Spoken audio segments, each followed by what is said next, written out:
think I've kind of changed my tune on shows because I used to be like, shows are dumb. They're for old people who are losers. And now I'm like, you know what? There's some room for shows.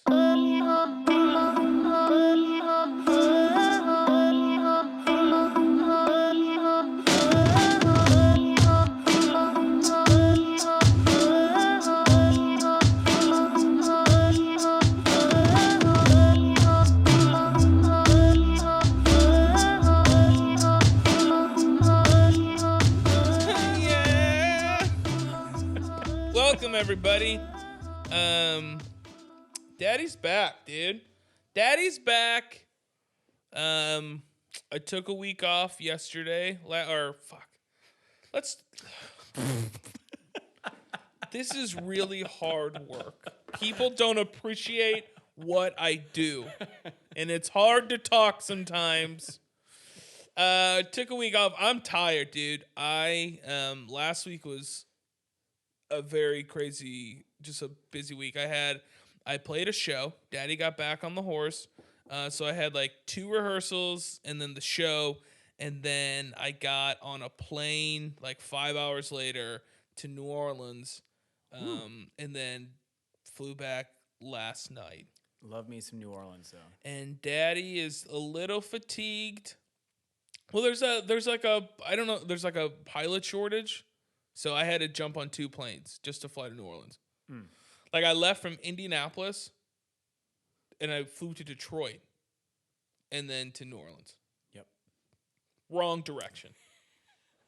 I don't know. I got an idea. Hey, plane, why don't you go the right way? Yeah, that's liberals running the airlines for you. The liberals, it's not called the left way. It's called the right way.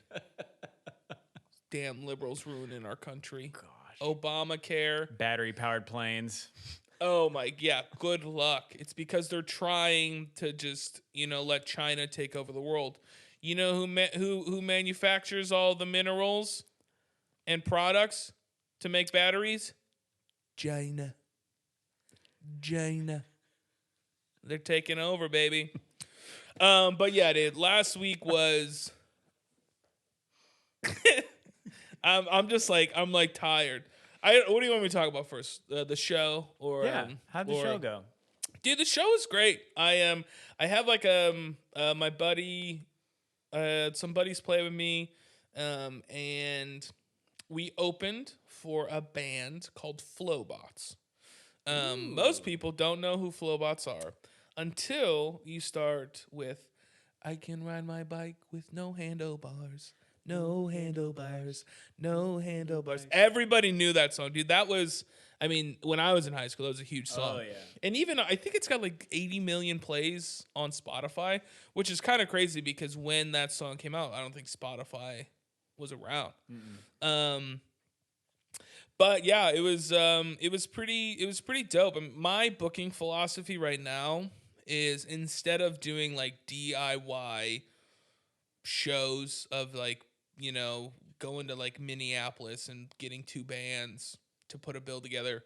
My big thing right now is like I try to open for touring acts or something like that. And I probably send like 30-ish emails a week. And for every 30 you get 1 show, but I would rather do that than, sleep on someone's couch in Lincoln, Nebraska, next to their bowl of weed and their cat litter box.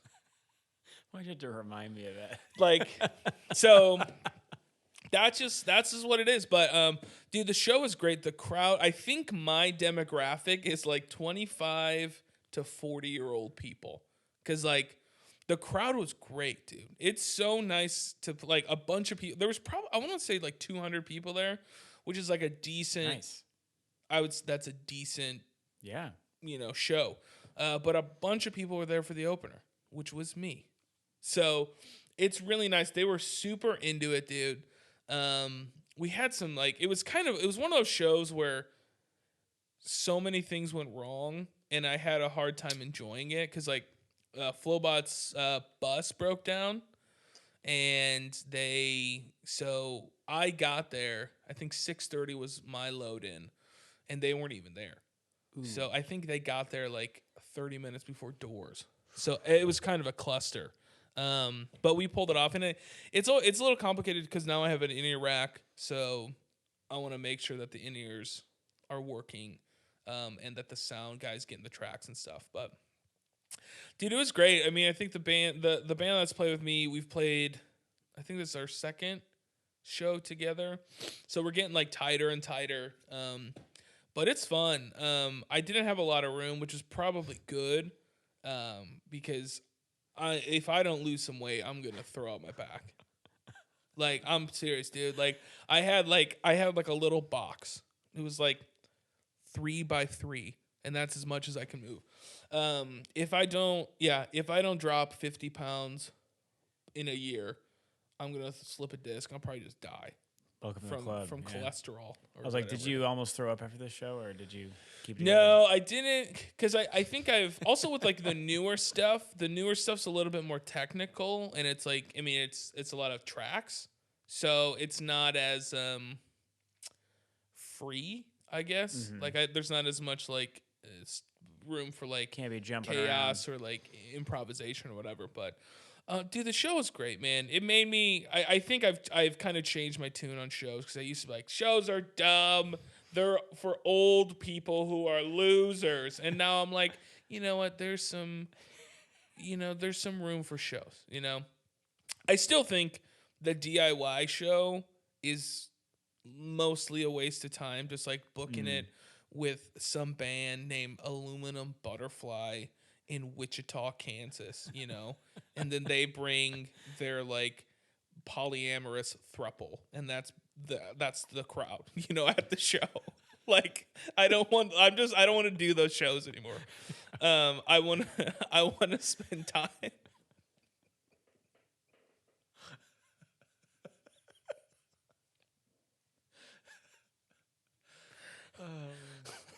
Oh man, we gotta figure something out, because I feel like the last few episodes we just start laughing and we can't.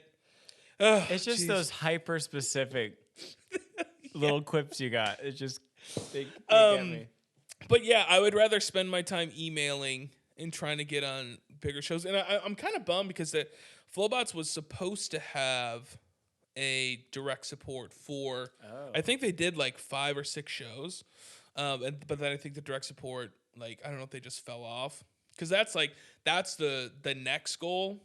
Because I want to play Indy maybe once or twice a year, and then I'd like to play Chicago like 4 times a year, as an opening slot. But I'm trying to get on like a short tour, like, you know, 5-day run in the Midwest, which would be perfect, because that's what Flobots would. I think their furthest point was like Lincoln, Nebraska. Were they on a full tour? Like, no, they did, because I don't even know if they're. I mean, they're a band, but I don't think they're like active. It seemed like just like hey, let's do this for fun. But I think it was like a 5 or 6 day run. Oh, gotcha. I think the furthest was like Lincoln, Nebraska. But yeah, dude, it was fun. Yeah, you know. But I think I was talking to my mother-in-law. I had dinner with my in-laws, and we were talking about the show, and she's like, "So how much do you get paid for something like that?" And I was just like, "For that show, I'm getting $150." And she's like, "What? Are you kidding me?" And I was like, "Yeah, dude, being a musician sucks. Like, it's not a glamorous. I don't know what people think. Like, and like, I think getting paid $150 is terrible.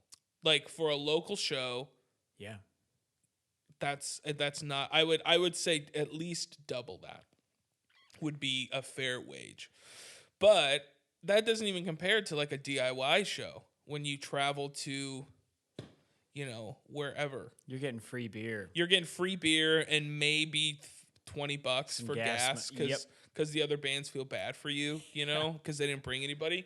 But like, dude, the realities of being an opener and being like an independent DIY band who has no fans, you just gotta bend over and just take it from the man. Breathe out, and bear down. And it's just like, I got paid $150, and now I'm a solo act, so like I have to pay my band. So we all get $50, you know, And that's not including the 2 other rehearsals that we had, which were like an hour and a half, 2 hours. Do you think like the public, the general public, assumes bands make more money than they do? I don't know. I don't even think they think about it. Yeah. You know? I remember telling somebody like one time I was like, yeah, I played a show and like, yeah, we made like $100. And they were like, is that each or for the whole band? I was like, the whole band. Yeah. And they were like, are you kidding me? And it's like, it's no. something, it's something that I think that the democratization of the internet and gatekeepers, there being more and more gatekeepers, which like, they'll have freedom to pay people more. I'm optimistic about the future of paying openers way better. But a lot of it's just like, and it probably had nothing to do with Flobots, dude. It was probably their tour manager, or it could have been a hi-fi thing. I don't know. Yeah. Again, I'm grateful for the opportunity to open for a bigger band, to play in front of 200 people. Like, we turned some heads. That's great. We got a bunch of followers. We might have gotten like another show. Actually, a tiny boutique record label reached out. But $150, dude, that's how much were doors? Do you know? $20. Is that hi-fi? Yeah. $20. I mean, so if I would have brought 10 people, I would have lost money. Which is crazy. Yeah. But I mean, at least with the current state of the music industry, it's, you got to pay the piper and open. I remember when we opened for, I don't want to say this band because I'm going to talk shit about them, but we opened for a big headlining band, and we brought people, and they gave us $100. And I was like, are you fucking kidding me, dude? Like, you guys are on your way out. Ice cold. Like, what are we doing here? That's why I was actually surprised when $150 was the payout, because that's what we were getting paid like 4 years ago. I was gonna say, I'm like, inflation, bitch. Yeah, and that's, I don't remember, if we had 200 people at a show, I feel like there was a little bit more money to. Yeah, I mean, if I do a headlining show, it's different because I get all the money. Sure. Yeah. And I think if you sell out the hi-fi, let's say it's like $20 a ticket, I think it's like a 60-40 split or something like that. To 400. I mean, you're making maybe $4,500, maybe $5,000, give or take. Dang. Which that's a good payday. But yeah, if I got that much money, I would pay the band at least $500 that opened. I was debating somebody this weekend. I was in Cincinnati, and Fits and the Tantrums was playing on the banks in Cincinnati for the Kroger Wellness Festival. And that sounds as riveting as it is. It was free festival, so there was no cover charge to get into this little festival. It was like it was basically a Kroger jerk off sesh, all their products and stuff. But how much do you think they paid Fits and the Tantrums to be there? If you had to guess. Like, what for a free event, like an outdoor kind of event like that, like Fits in the Tantrums. Yeah, what do you think their dollar price is nowadays? $25K. Yeah, see, someone was like, they probably get $500,000. I was like, no way. I was like, have you been around music? I was like, no way. Like Snoop Dogg don't even get $500,000. No, I know. I was like, I bet max $50,000 for this type of event. For sure. But I was like, maybe people just don't know what they're talking about. That's why I'm thinking a lot. I think the general public thinks artists are just out here making money. But it's hard too, because I've talked to a lot of artists about like, how do you assess your value? Because it's like, I have a buddy who I think to book him, it's like $1,200 or maybe like $2,000 or something like that. And he's got a small career. Like he's nowhere further than I am. And I think he makes compelling arguments, but at the same time, it's like, if I ask for what I think I'm worth, I'm not going to get booked. Yeah. And it's this delicate balance, but I genuinely, I do think artists need to assess their value and value themselves more, because, they're just getting pushed around way too much. Yeah, it's a lot of work. Way too much. It's so much work. And imagine if I went on the road. I'm trying to get an opening slot for this little tour, but I'm like, I'd be lucky if they gave us $100.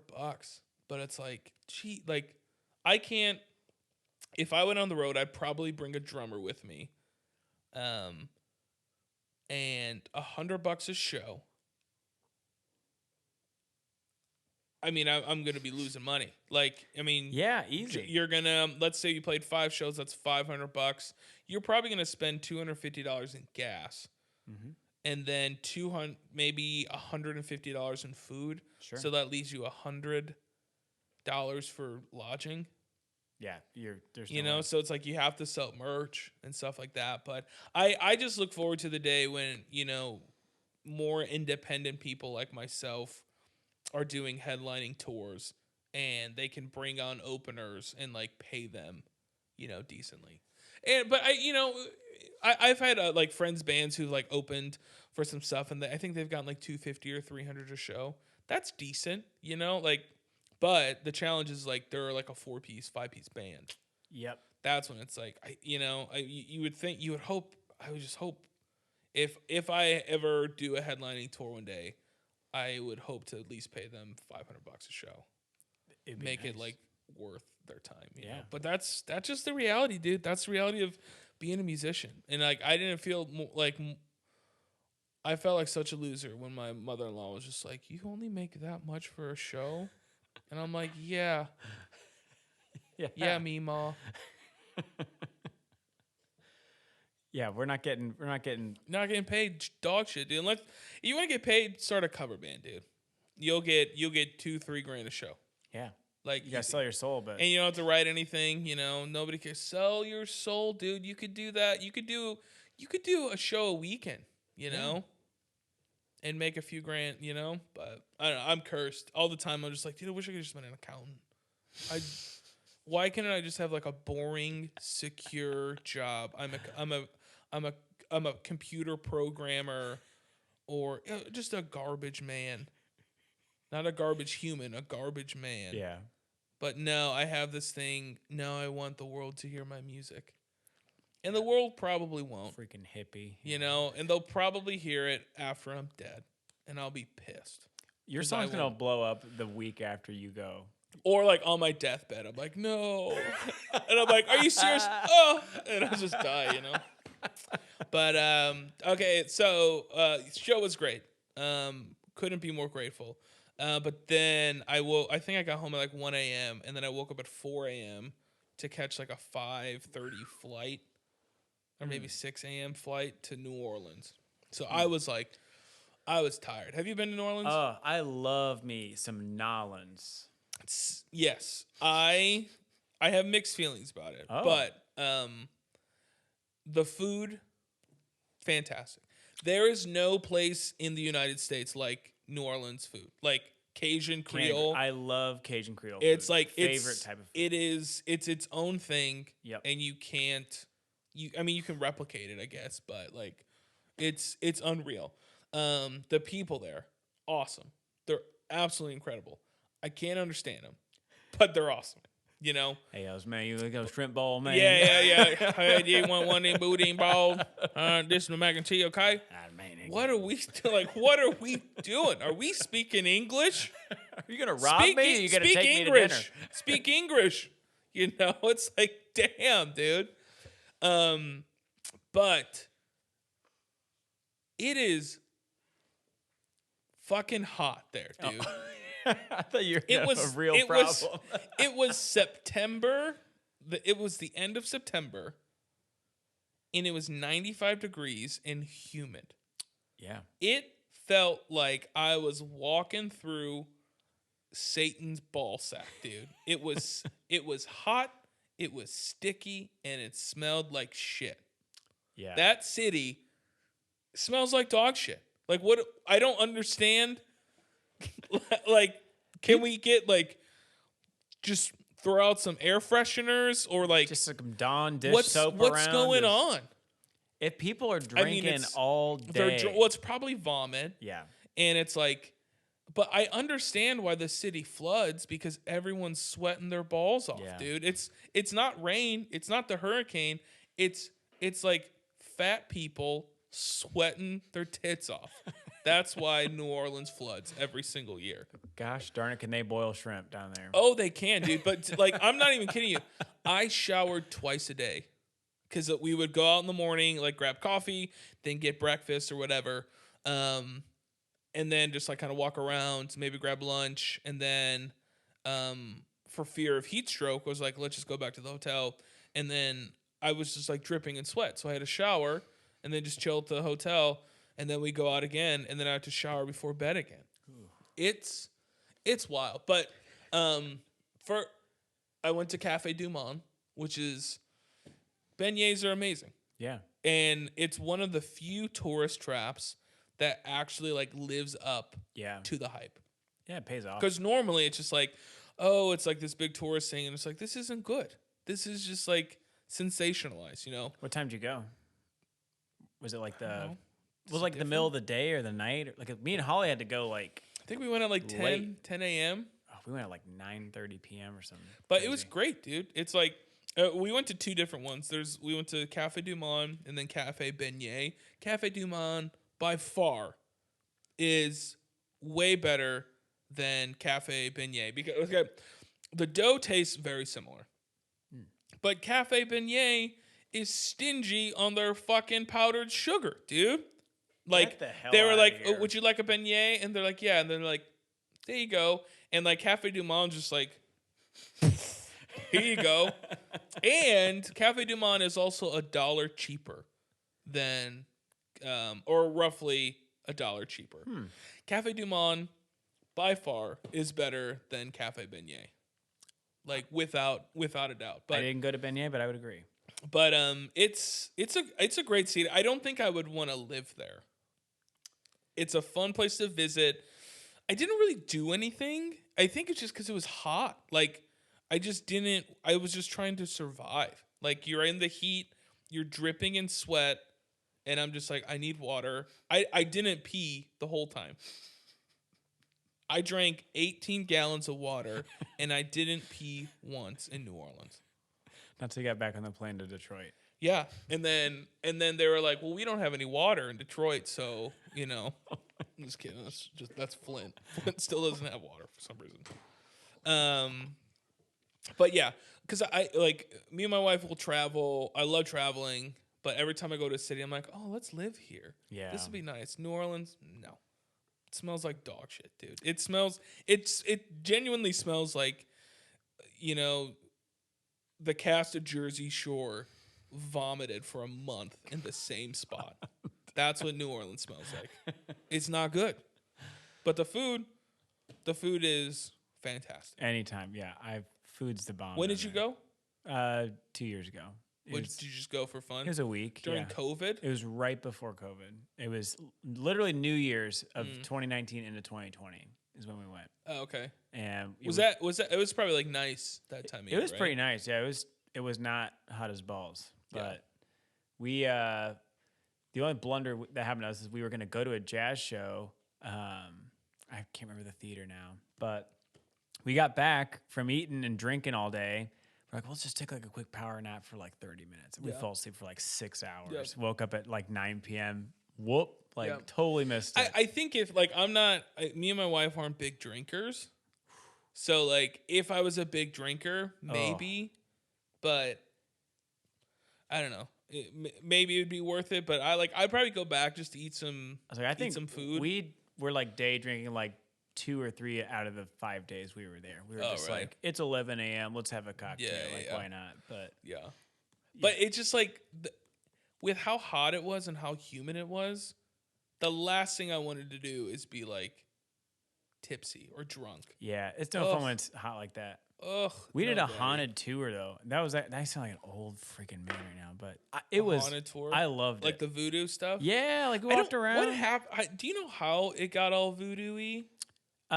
It was I should remember now, but there's like French influence in there from, unfortunately, I think it was like they brought over like slaves that had that kind of background, and that kind of got, you know, molded into the culture of like that area of the bayou and all that. But it was somewhere from, what is it, whatever islands are close to Louisiana. Like it wouldn't be like Haiti. Yeah, Haiti. Haitian and stuff. It was Haitian influence. That's what it was. And there's like voodoo culture, but they brought it here and then, Interesting.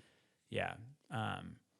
But it was like wild. There was like vampire stuff. It's like someone like in the 90s or 80s, like there's like this vampire like convention. He like literally drank the blood out of someone like a hot tub and killed them. And then like they like pointed like, yeah, it was like happening in that room up there. Jeez, dude. It was wild. That's but hot, man. It's a haunted city. Yeah, if you believe in ghosts. Yeah, I heard.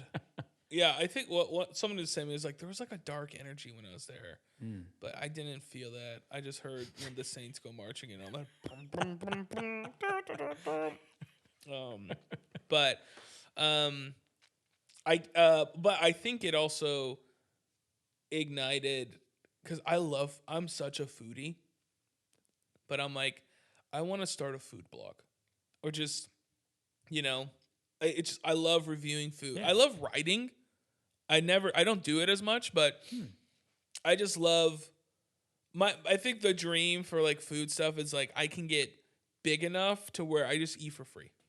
They let me eat and then I'll review it. Wouldn't that be something? Or whatever, What if it turns into like a man versus food situation where you have to like eat like a crap ton of food in order to get a meal? I could try that. Yeah? I could put it away, clearly.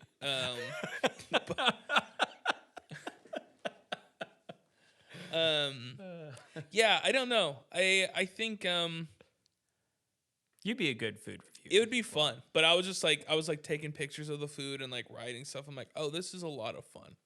I should do this all the time, but I don't want to do it in like an annoying way. Like, I don't know. Maybe there's no other way to do it but to be annoying. Yeah, that's the only way. But I could like. Because I'm always like around Indy, just like eating and I don't know, just like, man, I should just start writing. You do have strong opinions about food. I do. So. The strongest of opinions about food. Yeah. I just like, you can eat. There's people who eat to survive, and then there's people to eat to thrive. And I eat to thrive, Why waste a meal on dog shit? Even though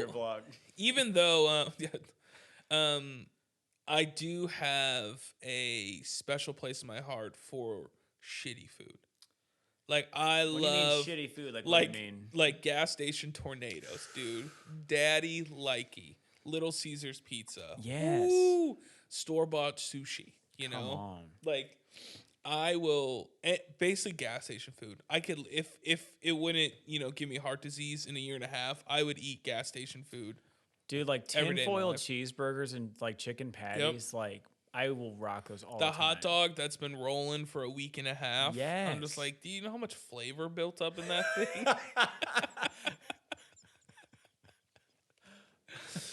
Oh man, flavor built up. No, I'm serious, dude.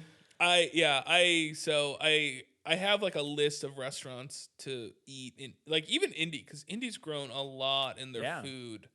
Like the best meal in Indianapolis is Tarketti's pastrami sandwich. It